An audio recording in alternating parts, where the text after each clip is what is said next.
எதுவுமே நடக்கலாம், இறகின்ற மனம் பறக்கலாம். இதுவரை விடுகதை, இனி வரும் கதையொரு தொடர்கதை.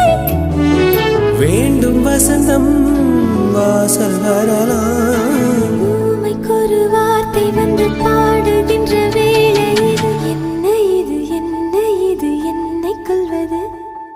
என்னவென்று கேட்பவர்க்கு என்ன சொல்வது?